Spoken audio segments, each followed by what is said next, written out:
Untuk media maaf ya, di stop dulu ya. Makan dulu lagi makan. Oke. Waktu sholat mungkin habis amalnya sudah ria. Satu-satunya yang akan dijadikan bekal menghadap Rasulullah hanyalah aku pernah mencintai keturunan Rasulullah. Aku pernah mencintai buzurnya. Sallu ala Nabi.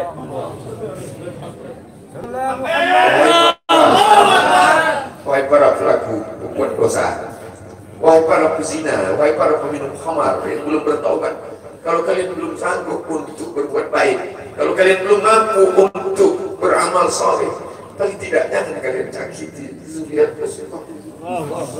Jangan kalian keluarkan kata-kata, jangan dikeluarkan kata-kata fitnah. Bagaimana kalian akan menghadap Rasulullah? Bagaimana kalian akan menghadap Rasulullah? Pada saat itu seluruh umat berkumpul menghadap Nabi Adam alaihissalam. Kami tidak sanggup berdiri di padang mahsyar ini, wahai Adam. Menghadaplah kepada Allah. Kata Adam, aku tidak sanggup menghadap Allah. Karena dulu Allah berkata, la taqraba hadhihi syajarah. Jangan kau dekati pohon kulbi ini, tapi aku malah memakannya, ya Allah. Mereka datang menghadap Nabi Nuh alaihissalam. Kata Nabi Nuh, aku tak sanggup menghadap Allah karena anakku durhaka. Sa'awi ila jabalin ya'simuni minal ma'. Aku akan naik ke atas bahtera perahu yang bisa menyelamatkan aku dari air.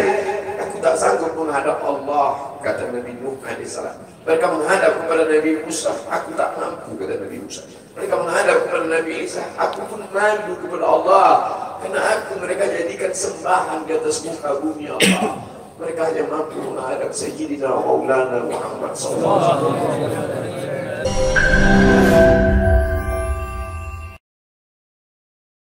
Jangan lupa subscribe, like, and share. Udah gede sekarang, alhamdulillah. Gede sekarang, udah gantung. Assalamualaikum warahmatullahi wabarakatuh.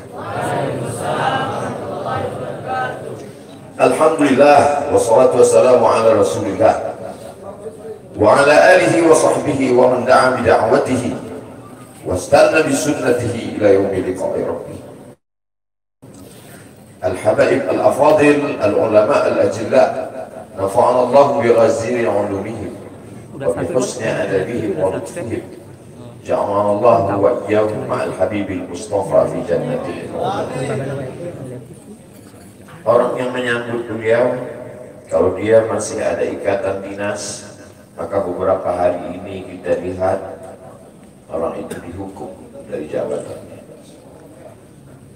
Orang yang mengupdate status, kalau menulis nama beliau, maka Instagramnya akan diblokir. Hanya menulis namanya saja, maka Facebooknya akan ditutup. Orang menjadi takut untuk menjenguk beliau, kecuali orang-orang yang takutnya sudah dihabiskan hanya untuk Allah. Apa dosanya? Apa salahnya? Berapa triliun negeri ini pernah dirugikannya? Nikel, uranium yang pernah dijualnya ke luar negeri. Berapa BUMN perusahaan yang pernah dijualnya aset-aset negara? Ada yang pernah dia jual? Dia hanya mengajak anak muda yang selama ini pecandu narkoba menjadi bertaubat kepada Allah.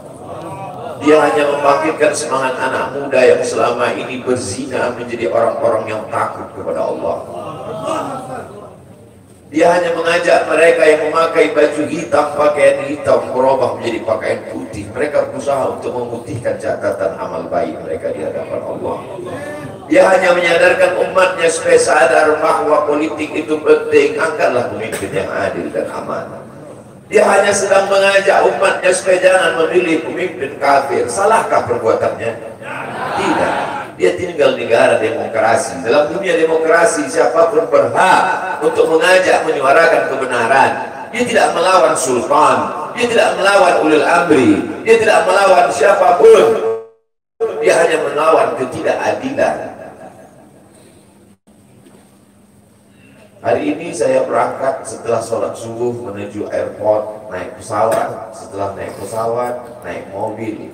Setelah naik mobil, jalan macet, saya mesti turun naik sepeda motor. Setelah naik sepeda motor pun juga tidak bergerak, jalan kaki. Akhirnya sampai kemana? Dalam hati saya berkata, celaka betul orang yang mengatakan kemarin katanya tidak ada yang menyambutnya. Sudah 3 hari, saya pikir 3 hari tidak ada orang lagi, saya akan datang bisa duduk berdua dengan beliau. Saya tidak datang mau ceramah, saya tidak datang mau tausiah, saya tidak mau datang mau tabligh akbar. Ternyata yang menyambutnya seramai ini, sebanyak ini, orang berjalan kaki, anak-anak muda berjalan kaki, orang tua, ibu-ibu duduk di pinggir jalan. Apa yang membuat mereka datang kemari? Satu, cinta. Lagu baru ni'aliha ahabu ilayya wa asfali balwaha, kata Qais. Debu yang menempel di sandal Laila lebih dapat menghilangkan rasa sakit dan duka. Hanya cinta kepada Laila, apalagi cinta kepada zuriat Nabi Muhammad SAW. Andai engkau orang alim, andai engkau hafal kitab, andai engkau mengerti kitab kuning, banyak ilmu, tapi ada kebencianmu kepada ahli bait Rasulullah SAW, hilang keberkahan hidupmu. Andai engkau punya derajat seperti seorang wali, andai engkau diangkat Allah sebagai wali, maka jatuh derajat kewalianmu hanya karena kebencianmu kepada ahli bait. Apa kata Kiai Haji Maimun Zubair? Ahli bait itu seperti Quran yang lapuk. Andai ada ahli bait itu yang nakal, yang jahat sekalipun, dia tetaplah seperti Quran yang lapuk. Quran yang buruk, andai titiknya sudah tidak ada lagi, tak akan mungkin kau akan buang. Kau tetap juga akan jaga dia, kau akan cium dia. Kenapa? La yamassuhu illal mutahharun. Allah yang mensucikan. Seorang sahabat Nabi disuruh membuang air bekas daripada bekam Rasulullah SAW. Buanglah ini, kata Rasulullah. Lalu kemudian beliau pergi ke belakang. Setelah itu dia datang lagi menghadap Rasulullah SAW. Rasul tahu apa yang dia lakukan, karena Nabi dapat wahyu, Nabi terbuka hijab. Tapi Nabi ingin bertanya kepada dia. Bukan Nabi tidak tahu, Nabi tahu, diberikan Allah pemberitahuan. Nabi ingin memberitahu siapa yang tidak tahu. Kemana darah bekam tadi kau buat? Kata Nabi, ku minum ya Rasulullah. Mengapa engkau minum? Karena aku tahu bahwa darah yang mengalir dalam diriku membuat aku haram tersentuh api neraka. Mengalir darah itu dari dia kepada Sayyidatuna Fatimah, dari Fatimah kepada Sayyidina Al-Hasan, dari Sayyidina Al-Hasan ada juga kepada Sayyidina Al-Husain, dari Sayyidina Al-Husain kepada Sayyidina Ali Zainal Abidin, dari Zainal Abidin kepada Sayyidina Muhammad Al-Baqir, dari Sayyidina Muhammad Al-Baqir mengalir darah itu kepada Sayyidina Ja'far Sadiq, dari Ja'far Sadiq mengalir kepada Sayyidina Ali Al-Uraidi, dari Ali Al-Uraidi mengalir darah itu kepada Sayyidina Muhammad An-Naqib, dari Muhammad An-Naqib mengalir darah itu kepada Sayyidina Isa sampai kepada Sayyidina Ahmad bin Isa Al-Muhajir. Lalu kemudian darah itu mengalir kepada Imam As-Sakaf, Al-Idrus, Al-Haddad, Al-Attas, dan salah satunya adalah bin Syihab. Dan salah satu dari zuriat bin Syihab itu adalah Sayyidi Al-Imam Al-Akbar Al-Habib Muhammad Rizik. Kalau mau hidup tenang, beliau sudah tenang dengan anak menantunya, dengan cucunya, dengan ilmunya. Beliau meraih gelar LC dari Universitas Imam Muhammad Ibn Saud. Dia cukup dengan majlis maulidnya, cukup. Mengapa dia bersusah payah? Mengapa dia mesti kena fitnah? Dia hanya mengikut darah Sayyidina Al-Husain. Kalau mengikut Sayyidina Al-Hasan lembut, mengikut Sayyidina Al-Hasan lembut sentuhannya. Maka para ahli bait ini mengikut dua aliran, Sayyidina Al-Hasan dan Sayyidina Al-Husain. Kedua-duanya saya cintai. Habaib yang mengikut Sayyidina Al-Hasan, saya datang, saya cium tangan mereka, saya bersilaturahim, lembut gaya mereka. Tapi mereka semua mengajak untuk mencintai Sayyidina wa Maulana Muhammad sallallahu alaihi wasallam. Tapi ada yang seperti Sayyidina Al-Husain, menggelegar suaranya, dia huluskan pedangnya untuk musuh-musuh Allah. Keduanya adalah sama-sama diridhai Allah. Innal Hasan wal Husain sayyida syababi ahli jannah. Yang mencintai Sayyidina Al-Hasan, mencintai Sayyidina Al-Husain, yang mencintai zuriat mereka, keturunan mereka, Maka dengan cinta itu bekal kita menghadap Rasulullah SAW. Andai aku dihadapkan nanti menghadap Allah, tahajud tak sebanyak Imam Ahmad bin Hanbal, 300 raka'ah fil yawmi wal layla, 300 rakaat sehari semalam.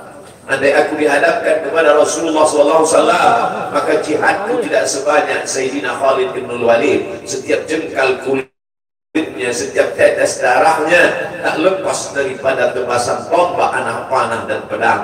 Andai aku dihadapkan kepada Sayyidina Maulana Muhammad SAW, amalku tak sebanyak Abdurrahman ibn Auf. Lalu apa bekal wahai Abdul Somad? Adakah ceramah-ceramahmu itu bisa kau jadikan bekal menghadap Allah? Tidak. Sebagiannya sudah diambil oleh tatapan mataku melihat berapa subscriber, follower dan viewer. Abdul Somad mungkin habis amalnya sudah ria. Satu-satunya yang akan dijadikan bekal menghadap Rasulullah hanyalah aku pernah mencintai keturunan aku pernah mencintai zuriat. Sallu ala Nabi.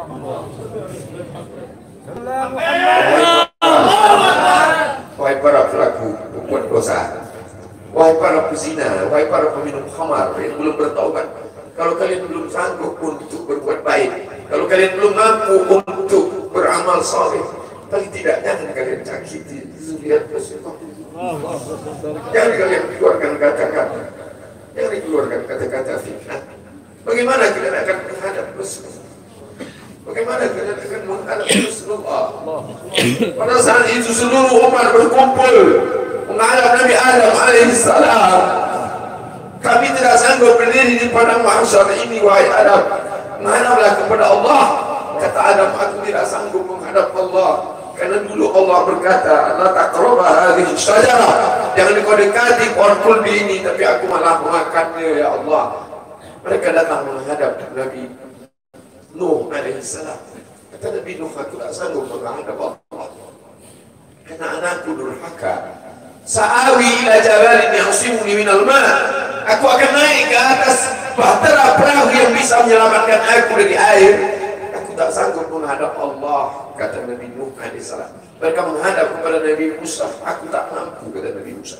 Mereka menghadap kepada Nabi Isa, aku pun malu kepada Allah, karena aku mereka jadikan sembahan di atas muka bumi Allah. Mereka hanya mampu menghadap Sayyidina Maulana Muhammad SAW. Wahai para pezina, wahai para pelaku dosa, kalau kalian belum mampu beramal soleh, belum mampu bertobat, paling tidak jangan kalian zina zuriat Rasulullah SAW. Bagaimana kalian akan menghadap Rasulullah? Pada saat itu tak ada syafaat. Man alladhi yashfa'u indahu illa bi'idhnih. Tak ada satu pun yang bisa memberikan syafaat kecuali Sayyidina wa Maulana Muhammad sallallahu alaihi wasallam. Wahai para pemimpin yang hari ini kau dititipkan amanah kekuasaan. Beberapa hari ini kau lihat apa yang dilakukan orang pada Donald Trump. Kurang hebat apa lagi Trump? Negara adidaya, kekuasaan, kaya raya. Tapi ketika kekuasaan itu diambil oleh Joe Biden, kita pun malu melihat video ejekan-ejekan itu. Kalau hari ini kau punya kekuasaan, saudara, sampai masanya kau juga akan mengalami seperti yang dialami oleh Trump. Jabatan itu cabut Allah Ta'ala. Saya masih melihat video bagaimana Bapak Susilo Bambang Yudhoyono sampai ke Pekanbaru beberapa tahun yang lalu. Di depan balihonya disobek. Beliau jenderal, ganteng, punya partai. Tapi setelah kekuasaan itu tak ada di tangannya, difitnah, dibuli, balihonya disobek. Bagaimana agaknya ketika tiga hal itu tak ada pada diri kita. Tidak jenderal, tidak ganteng, dan tak pula punya partai. Fakta biru yang dilakukan. Menangkap ikan di Bukit Selasih. Demikian, terima kasih. Assalamualaikum warahmatullahi wabarakatuh.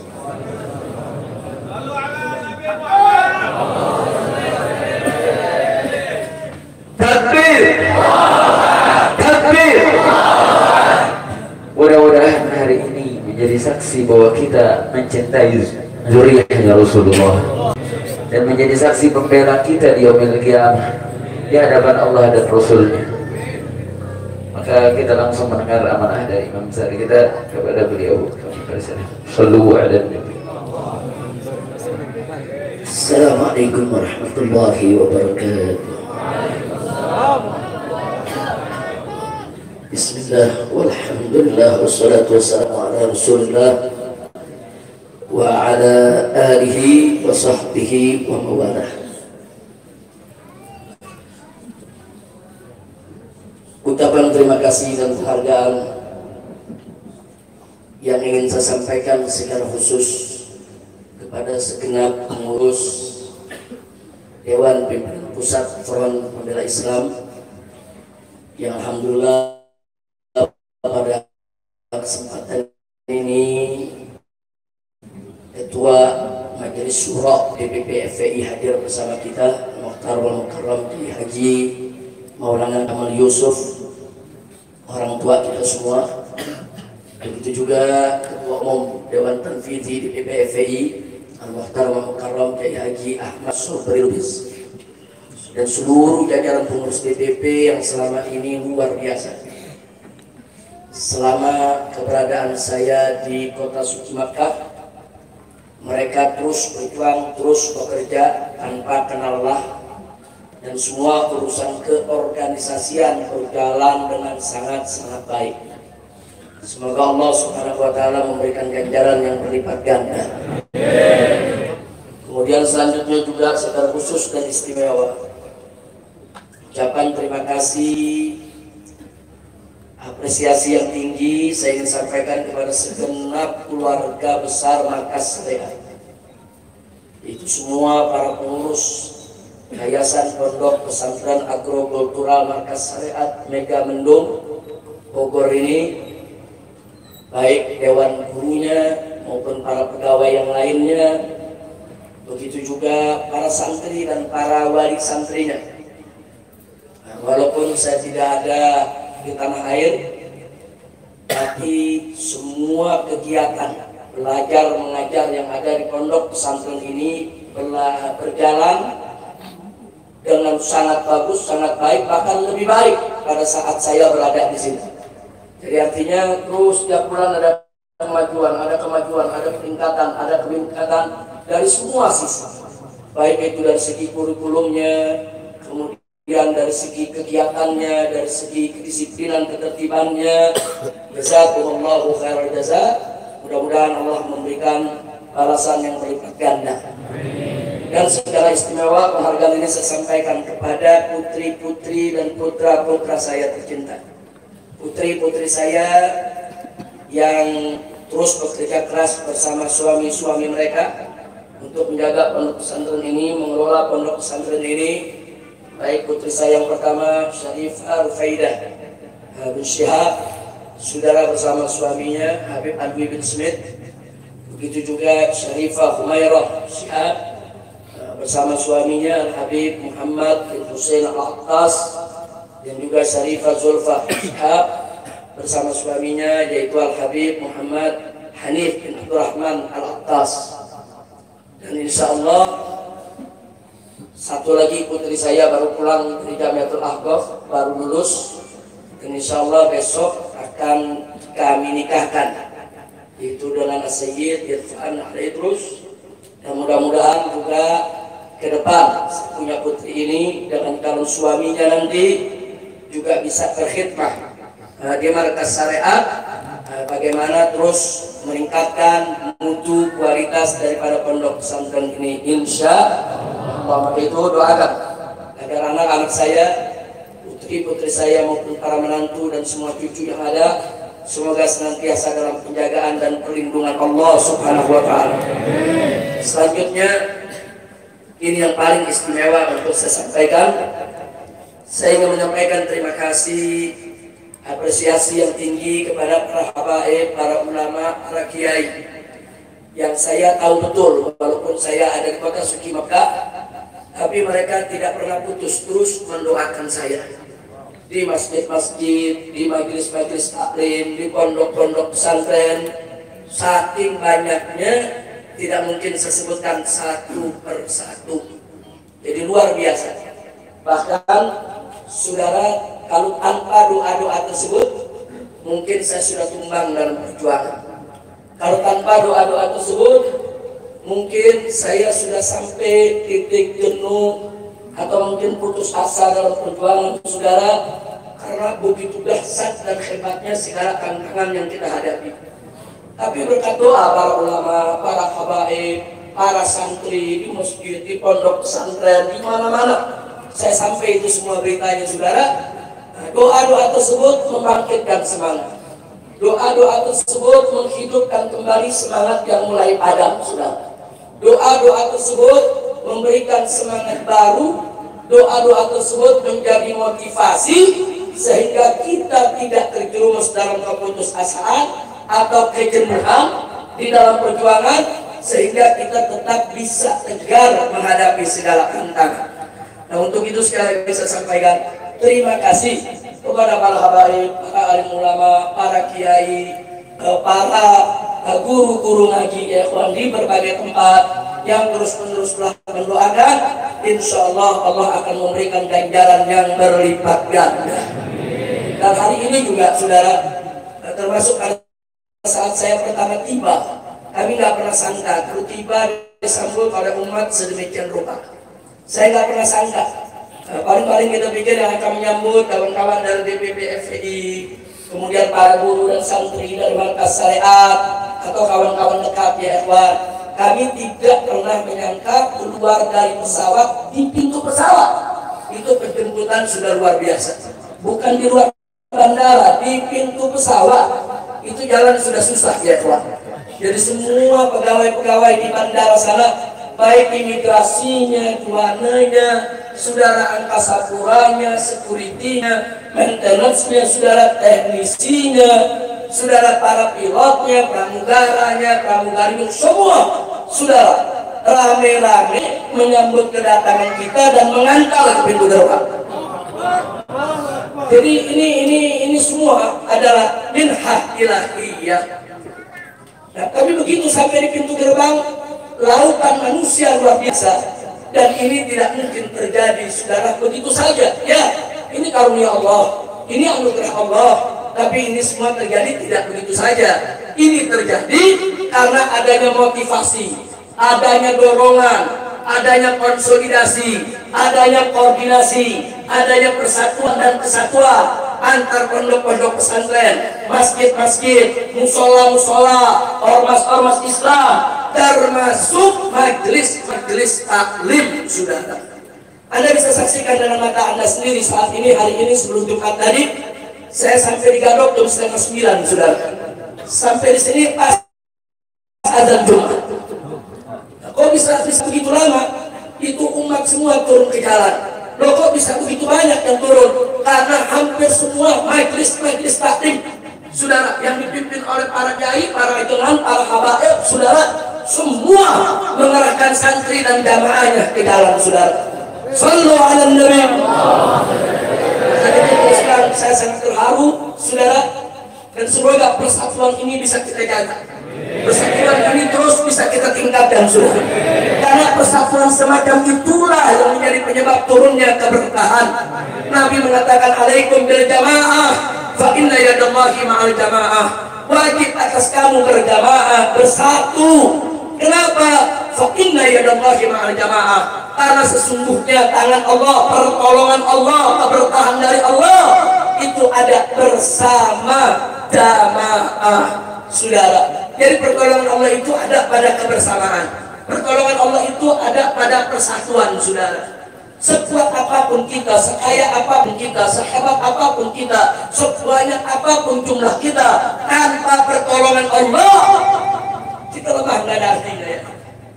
Dan sebaliknya, sekecil apapun kita, sedikit apapun jumlah kita saudara, semiskin apapun kita punya harta benda saudara, serendah apapun jabatan kita saudara, tapi kalau kita mendapatkan pertolongan Allah, maka semua akan berubah menjadi satu kekuatan dahsyat yang gak ada mampu untuk menandinginya sudah.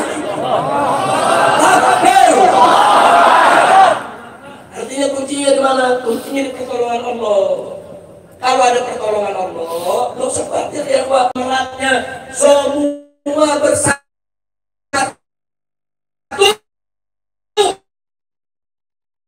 untuk memenangkan para nggak punya jabatan, nggak punya partai yang kuat saudara, nggak punya banyak kursi di DPR saudara, kita nggak punya konglomerat yang memodali perjuangan kita. Enggak ada.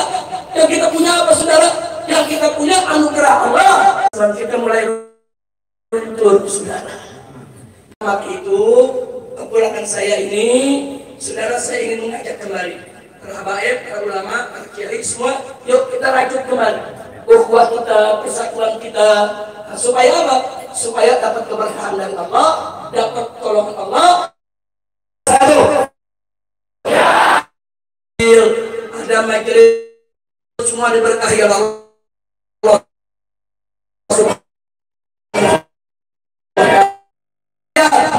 Amin ya rabbal alamin. Dan kita mohon juga kepada Allah supaya datangnya bulan Maulid ini saudara, di mana-mana mulai digelar Maulid yang luar biasa, banyak membaca sholawat, insya Allah wabah corona akan segera hilang saudara. Ya Rabbana bihaqqi nabiyina irfa wadfa corona. Ya Rabbana bihaqqi nabiyina irfa warfa wabah corona. Ya Rabbana bihaqqi nabiyina irfa wadfa wabah corona. Allahumma farja ila farjuk wala lutfa ila lutfu fafarrij anna kulla hammin wa ghammin wa karbin warfa anna hadhihi al-mihnata wal baliyah fatbaha bi yadikal qawiyah innaka ala kulli syai'in qadir.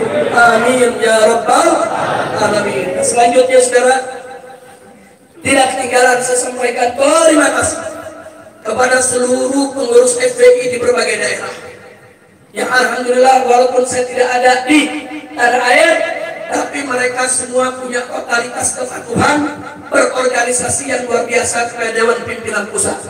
Mereka bahu-membahu bekerja sama. Saudara, nah di sini hadir bersama kita saudara ada Imam FPI DKI Jakarta Habib Hussein bin Said Al-Atas, kemudian ada Imam FPI Provinsi Banten yaitu Kiai Haji Buya Qurtubi Kailani, kemudian di sini ada juga Ketua Tanfidhi Habib Zaki Ali Idrus, dan doakan agar Kiai Haji Masud Hasan Allah berikan kesehatan, Allah berikan kekuatan, ya, karena beliau selama menjadi Imam FPI Jawa Barat juga luar biasa perjuangannya saudara.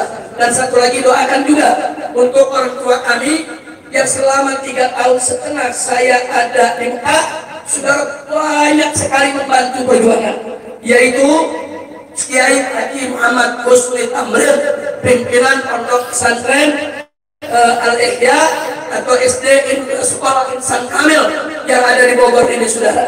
Saat ini beliau sedang kurang sehat saudara, tapi perhatiannya untuk markas syariat, perhatiannya untuk santri di pesantren ini, bahkan perhatiannya untuk pendidikan anak-anak saya, perhatiannya saudara untuk bagaimana perjuangan saya di kota Mekah tidak pernah terputus. Doakan agar beliau diberikan oleh Allah sehat walafiat. Amin ya rabbal alamin. Sekarang yang terakhir saudara, karena setelah ini kita masih ada acara peletakan batu pertama, juga peresmian studio MS Markas Syariat TV saudara.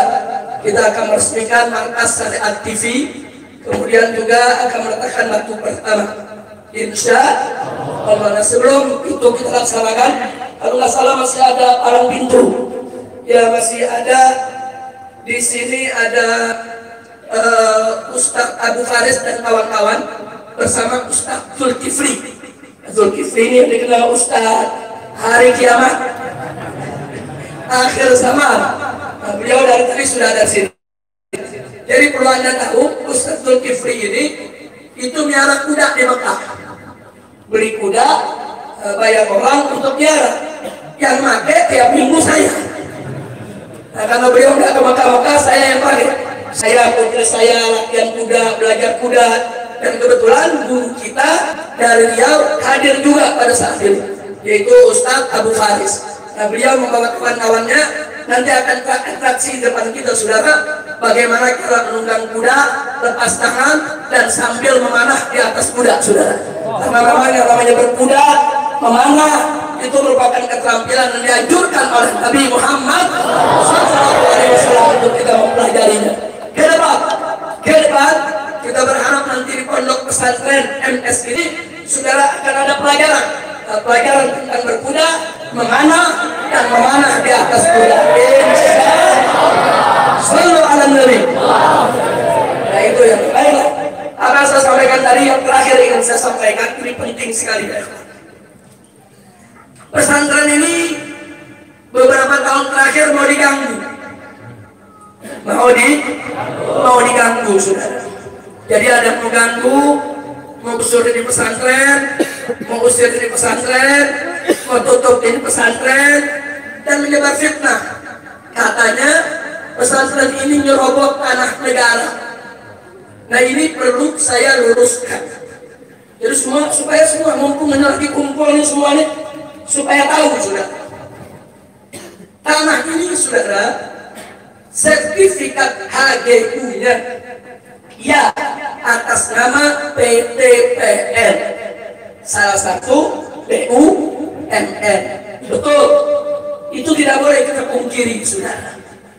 Tapi tanah ini sudah 30 tahun lebih digarap oleh masyarakat, tidak pernah lagi ditangani oleh PTPN saudara. Catat itu baik-baik. Poin pertama, sertifikat HGU tanah ini saudara itu milik PTPN. HGU bukan hak milik. HGU hak guna usaha saudara, bukan hak milik. Tapi sudah 30 tahun lebih tanah ini digarap oleh masyarakat, oleh warga. Sudah oleh warga Lemah Nendat, oleh warga Pekancilan, saudara. Mereka menggarap tanah ini dan mereka bertani di tanah ini. Nah, lalu kenapa ini saya mau sampaikan? Nah, yang ingin saya garis bawahi, ada undang-undang di negara kita. Perhatikan ini undang-undang, saudara. Satu, undang-undang agraria. Di dalam undang-undang agraria disebutkan saudara bahwa kalau satu lahan kosong atau terlantar digarap oleh masyarakat lebih dari 20 tahun, maka masyarakat berhak untuk buat sertifikat saudara. Ini bukan 20 tahun lagi, sudah lebih dari 30 tahun. Berarti masyarakat berhak tidak? Bukan ngambil tanah negara, saudara. Itu satu.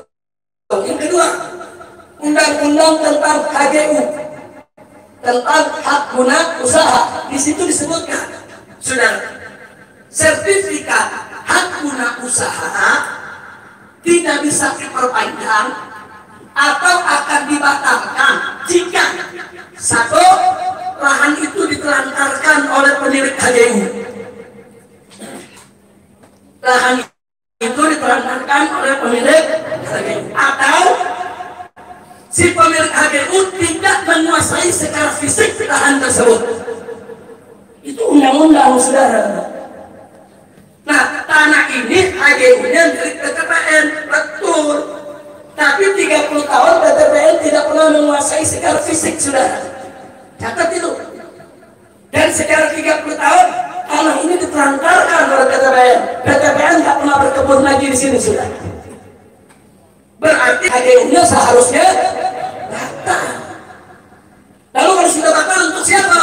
Untuk warga yang menggarap, untuk para petani. Kira-kira jelas tidak? Lalu bagaimana maksudnya saya dan kawan-kawan ke tempat ini?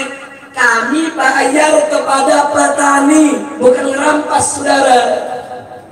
Kami datangi petaninya, ada mau jual lahannya gak? Saya dan keluarga ingin bangun pondok pesantren di sini. Para petaninya rame-rame datang, kami bayarin tanah kami kalau buat pesantren. Jadi mereka datang, ada yang punya 1 hektar, ada yang punya 2 hektar, ada yang punya cuma 1/2 hektar.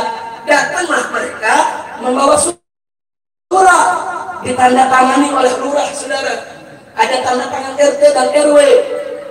Jadi tanah ini semua ada suratnya, bukan merampas. Itu namanya saya memberi over garap. Saya tidak memberi hak milik, bukan hak milik saya. Nggak ada punya hak milik di sini saudara. Yang ada HGU, dan HGU itu ada masa berlakunya. Setiap 20 atau 25 tahun wajib diperpanjang. Nanti pada saat mau diperpanjang kita lapor. Ini bukan lagi saudara milik daripada PTKL.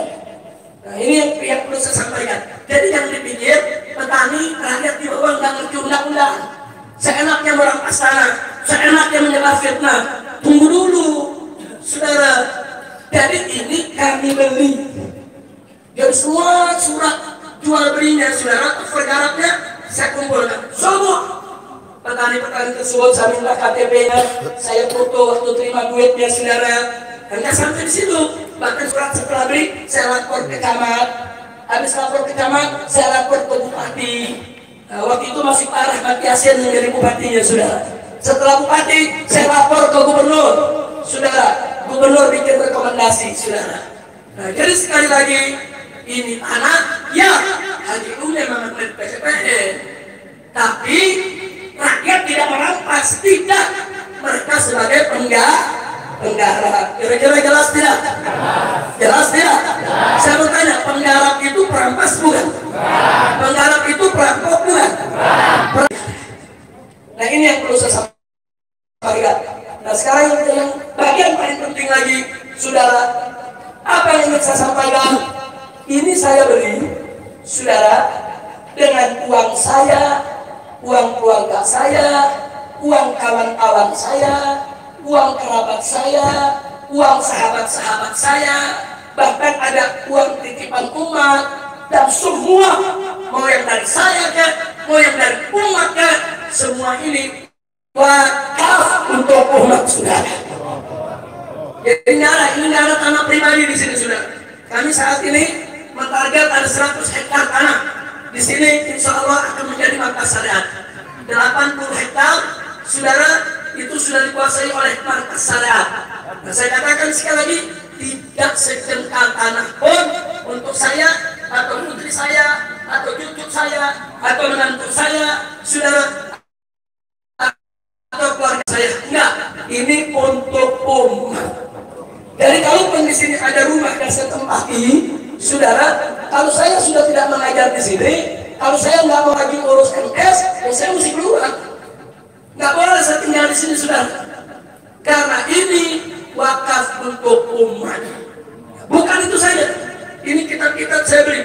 Ini ada puluhan ribu judul, saudara. Ini saya kumpulkan dari semenjak saya sekolah. Dulu saya sekolah dapat beasiswa setiap bulan. Saya pakai separuh buat keluarga, separuh lagi buat beli kitab, saudara. Nah, sampai terkumpul sekarang ini puluhan ribu judul. Dan saat ini di Mekah masih ada 207 karton belum ke bawah. Untuk apa? Kitab-kitab ini juga bukan untuk saya pribadi, bukan untuk anak saya, bukan untuk cucu saya, bukan untuk menantu saya, tidak. Tapi untuk umat di pondok pesantren markas syariat, sehingga siapapun boleh untuk baca dan istifadah, saudara. Kira-kira jelas tidak? Jadi kalau saya sudah sampaikan begini, ini MS nggak boleh lagi saya jual. Ini kitab-kitab saya nggak boleh ada lagi yang dijual, saudara. Saya pribadi nggak boleh jual, istri saya nggak boleh jual, anak saya nggak boleh jual, karena semua ini wakaf untuk umat. Kira-kira jelas tidak? Jelas tidak? Nah maka itu kalau ada pihak-pihak yang ingin coba mengusir kami dari tempat ini, kami akan pertahankan ini, karena ini milik umat Islam, bukan milik pribadi. Betul? Siap jaga MS? Siap jaga MS? Takbir! Sallu ala Nabi. Akhirnya sebagai penutup saya menyampaikan kepada pemerintah khususnya, kalau memang pemerintah melihat lahan ini perlu diambil oleh negara, tidak normal. Mau diambil, silakan. Silakan, kapan saja pemerintah mengambil ini tanah, kalau merasa ini memang tanah negara, dibutuhkan oleh negara, silakan ambil. Tapi tolong kembalikan semua uang yang sudah dikeluarkan oleh umat untuk membeli dan membangun tempat ini, saudara. Supaya uang tersebut bisa kita beri lahan di tempat lain untuk membangun yang sama. Jadi bukan saya anaknya main rampas-rampas saja, betul? Kalau saya anaknya main rampas, saya tanya, dia mau lawan? Dia mau lawan?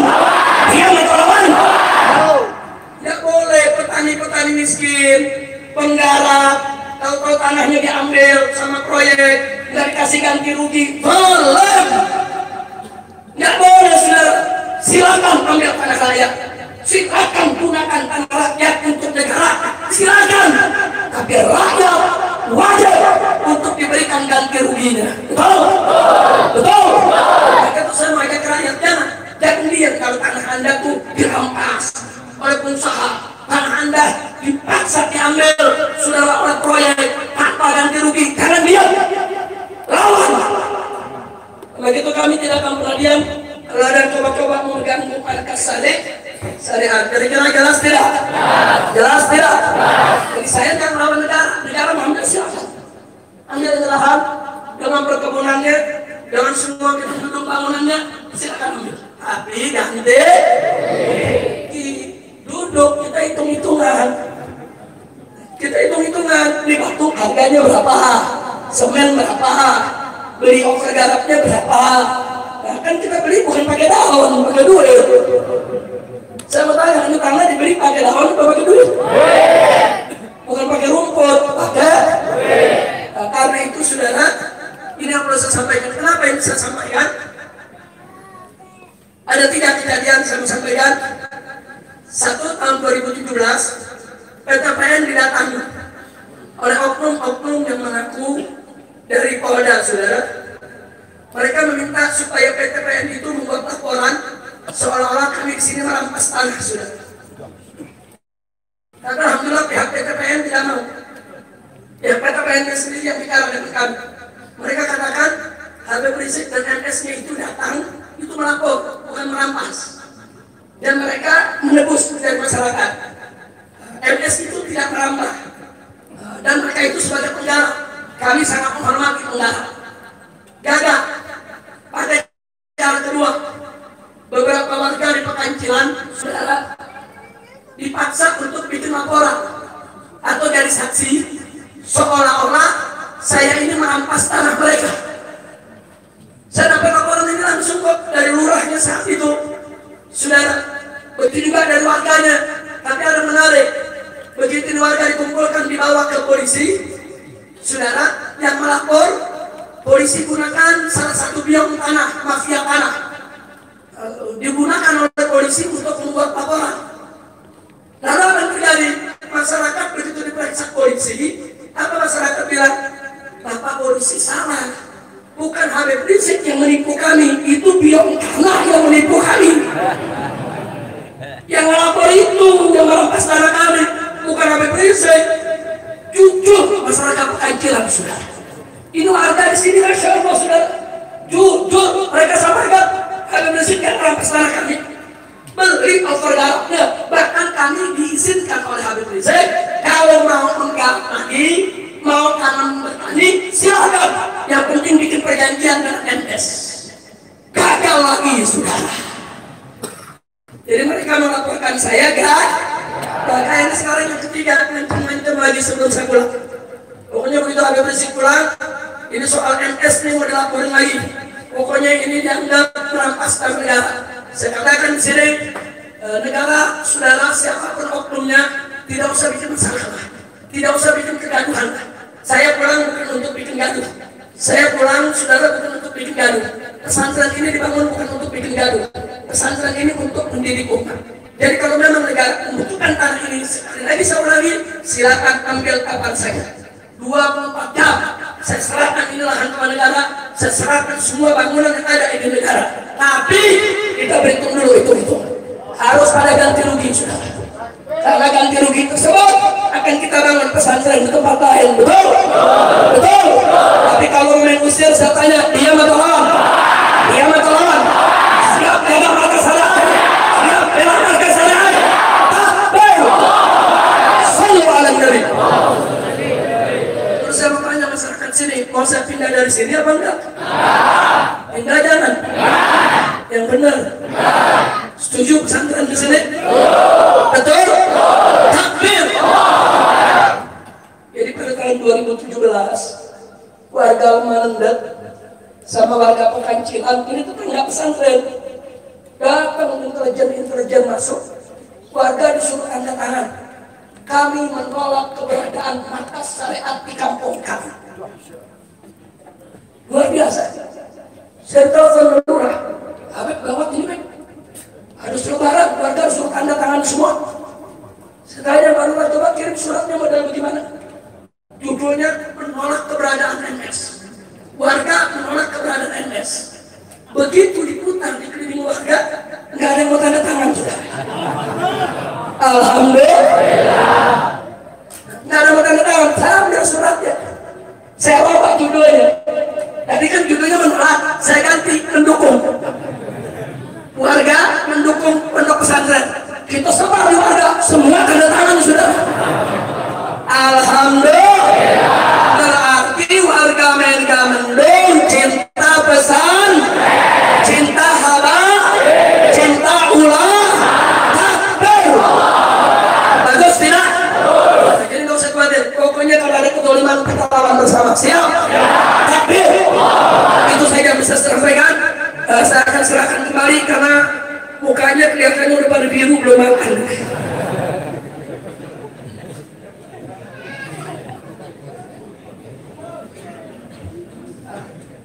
Baik ya kawan, setelah apa yang sudah kita sampaikan tadi, nanti doa akan dipimpin langsung oleh Kiai Haji Maulana Kamal Yusuf.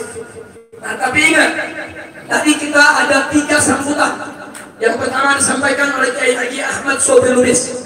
Nah, beliau telah dengan tulus tadi menyampaikan ucapan terima kasihnya kepada semua pihak atas nama DPP FPI, yaitu atas kerjasamanya selama ini. Alhamdulillah. Kita doakan agar Kiai Haji Ahmad Sobri Lubis panjang umur dan taat dan ibadah, sehat walafiat. Yang kedua tadi ada sambutan dari Pak Kamsil Lindro. Beliau ini sahabat lama saya. Sudah beliau juga pejuang dan saat ini menjadi anggota DPD RI atau disebut senator. Nah, senator, insya Allah beliau tetap bersama kita. Amin. Ya Rabbal. Dan paling tidak, Pak Senator barusan udah dengar soal tanah ini. Paling tidak nanti bisa ikut menyuarakan. Jangan sampai ada pihak-pihak yang ingin coba-coba berbuat zalim kepada pesantren. Betul? Takbir.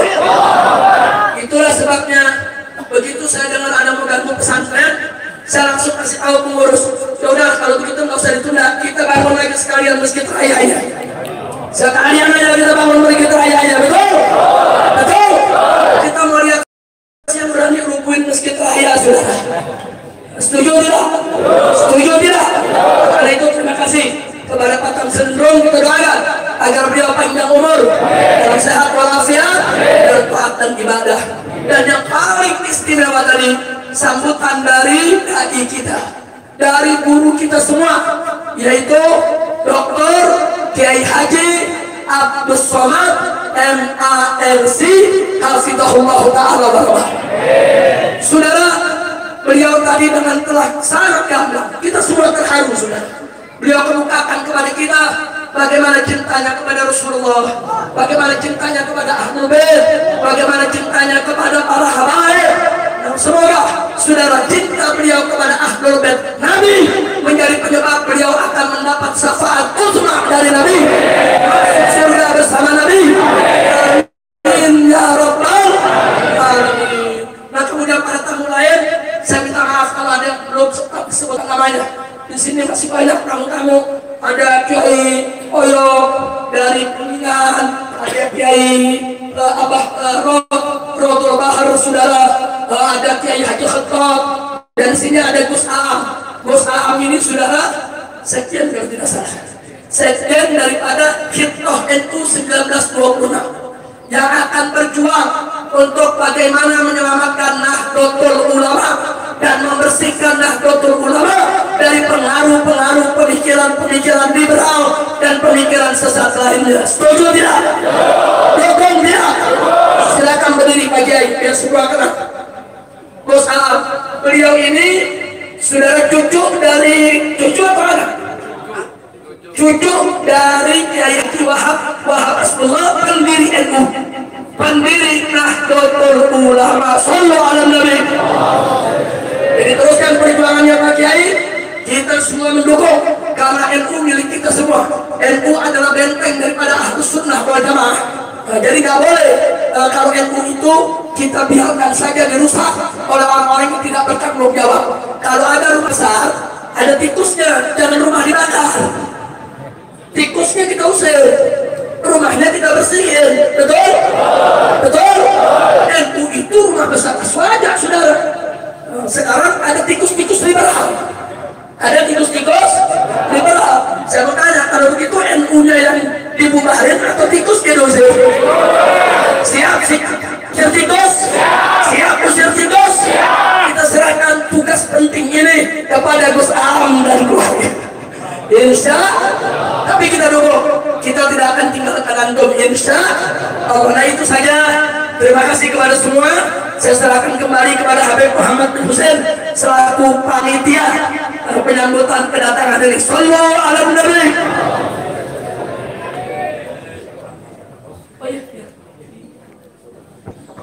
Baik, karena kita ada beberapa agenda, maka kita akan langsung makan siang dulu. Maka biar tidak repot, langsung berhadapan-hadapan saja. Kemudian tim konsumsi bisa langsung menyiapkan, karena setelah ini kita akan menyaksikan peletakan batu pertama di Masjid Raya.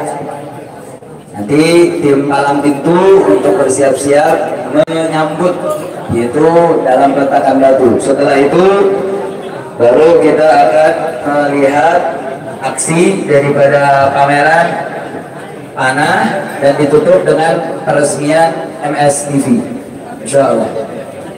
Makan di masjid, tidak pindah. Jangan salam-salaman dulu, jangan salam-salaman, biar cepat kita punya acara untuk berjalan sesuai dengan agenda. Pakai sufroh, ya sudah. Artinya biar semua duduk hadap-hadapan dulu, biar duduk hadap-hadapan. Mohon duduk berhadap-hadapan. Santri MS bisa jadi panitia. Jangan salaman dulu mengguru-guru kita, jangan ada yang maju. Duduk di tempat masing-masing. Posisi di mana duduk santri tertibkan. Biar tim konsumsi segera santri MS bisa untuk menjadi panitia. Santri MS bisa jadi panitia untuk pembagian makanan. Tim makanan konsumsi bisa untuk mengobat. Nah, ini kita ucapkan terima kasih kepada Insan Kamil dari Habitam yang telah ikut memberikan kesuksesan dalam acara ini dalam penyumbangan konsumsi. Begitu juga tim Hilmi di bawah pimpinan Habib Ali Al-Hamid. Jangan ada yang maju. Jangan ada yang masuk. Jangan masuk. Coba duduk di tempat masing-masing. Makin lama makin repot, nanti ada sesinya nanti. Jangan ada yang masuk. Coba laskar diatur yang rapi. Laskar diatur bak mana? Timnas coba diatur. Jangan cukup duduk di tempatnya biar kita cepat makan. Cukup, jangan ada yang maju lagi. Jangan ada yang kasih masuk masjid. Tim konstruksi mulai bergerak. Santri MS bantu. Santri MS bantu aja. Santri MS bantu. Bekerja untuk jaga ada yang masuk lagi ke masjid.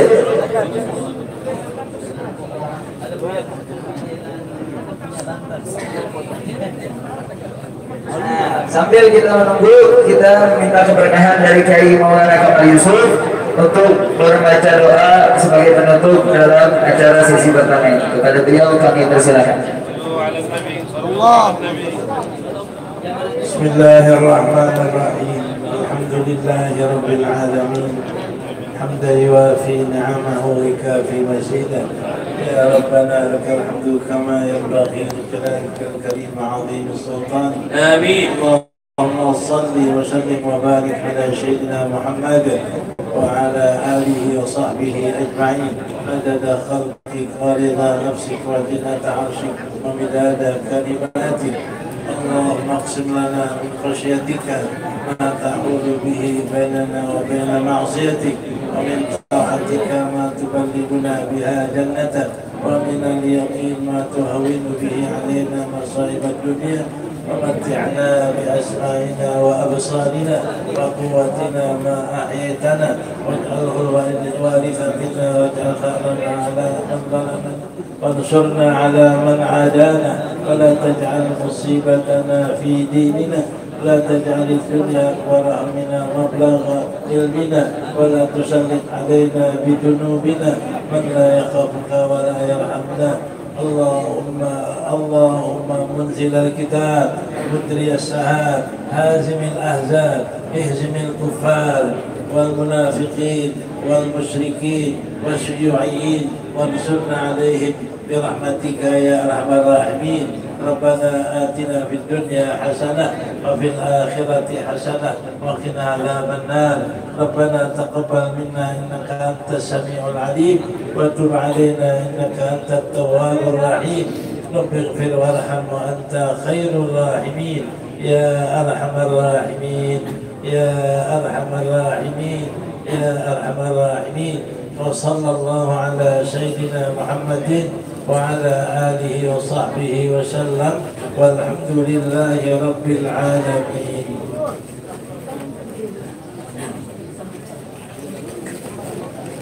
Untuk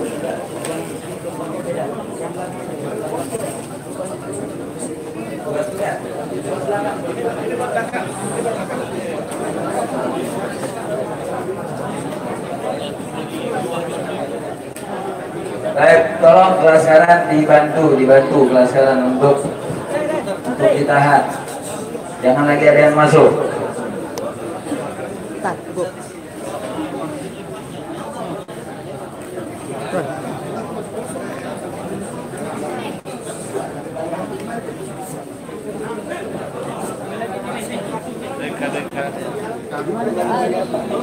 Pakai nampan.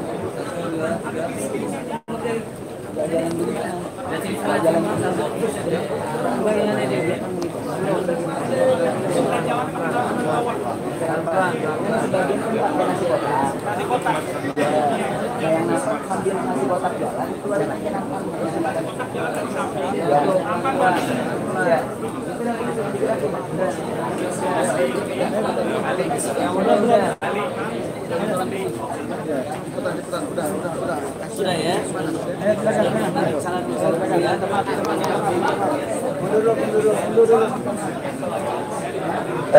Tim konsumsi untuk yang pakai nasi kotak segera dibagikan. Nah, untuk para tokoh, para alim ulama akan menyusul makan dengan nampan. Nah, tim makanan segera dioper segera mungkin karena kita masih ada beberapa agenda.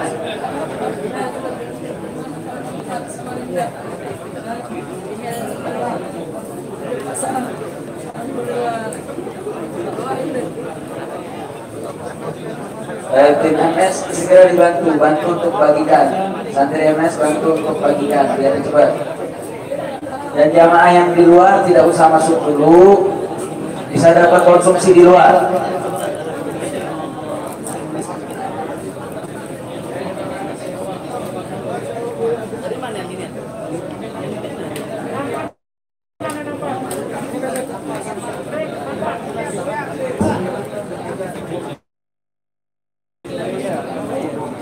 Tolong kelas kanan maupun santri bantu konsumsi, bantu pembagian konsumsi.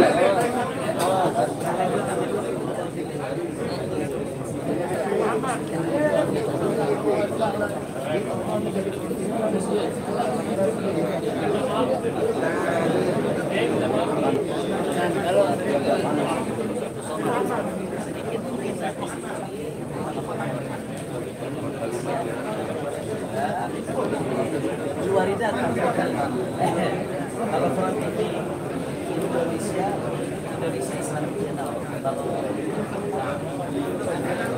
Oh, baik. Berarti yang kirim satu ke sini. Nanti pas resminya. Oh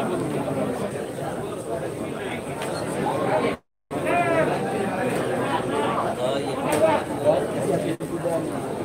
Oke, iya mau berkuda di sini.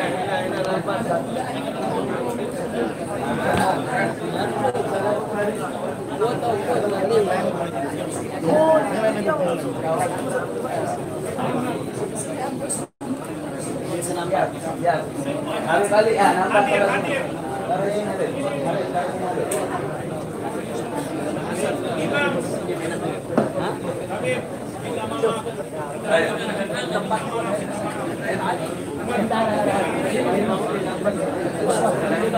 tempat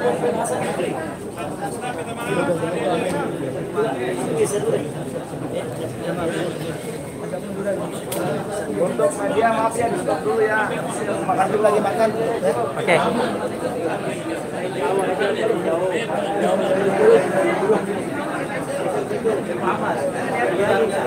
Geser, aman ke depan. Buru aja, Mas.